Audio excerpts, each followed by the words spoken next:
आप सीए की तैयारी कर रहे हैं और अल्टीमेटली आप एक ऑडिटर बनने वाले हैं। ऑडिटर जो क्या करता है, फाइनेंशियल स्टेटमेंट्स चेक करता है। जो किसने बनाई? ऑर्गेनाइजेशन। पूरा साल लगा के मेहनत करके अपनी फाइनेंशियल स्टेटमेंट्स बनाई, फाइनल आउटकम आपको दे रहा है और आपको पता है वहां पे ओपिनियन आप किस बेसिस पे देते हो? Based on an important factor called materiality. यानी 1 करोड़ में 10 लाख से ज्यादा की गलतियां अलाउड नहीं है। एज्यूम कर रहा हूँ, अगर 10 से ऊपर चला गया तो आप क्या कहोगे? Qualified opinion. आप कहोगे कि sir true and fair view represent नहीं कर रही है और उनके ऊपर दाग लग जाए। नाउ जस्ट थिंक, आप तैयारी कर रहे हो इतने स्पेशल कोर्स की जिसके बीच में ये मटेरियलिटी मैटर करता है, और आप जब अपनी तैयारी कर रहे हो, खुद पढ़ रहे हो एग्जाम्स देने के लिए, ये फाइनल आउटकम जो निकल के एक एग्जामिनर के पास जाना है, आपने कभी सोचा है कि आप मटेरियलिटी पॉइंट ऑफ व्यू से देखें? आपने कभी सोचा है उस ऑर्गेनाइजेशन की तरह आप भी कंट्रोल्स लगाएं ताकि कभी भी कोई भी चीज गलत ना हो, कोई भी चीज छूटे ना, हर चीज क्लासिफाई हो रही है, समराइज हो रही है, हर चीज आप रिकॉर्डिंग सही कर रहे हैं, ब्रेन में रिकॉल सही कर रहे हैं, फाइनल समराइजेशन सही दे रहे हैं, इंटरप्रिटेशन सही हो सके, एग्जामिनर को भी लगे हाँ आपने अच्छी तरह से पढ़ाई की है, आपने इन चीजों पे ध्यान नहीं दिया।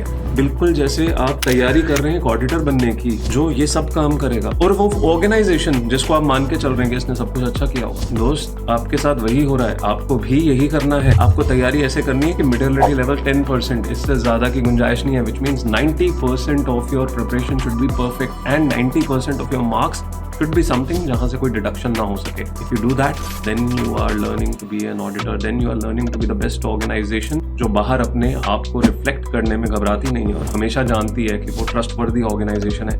So should you be.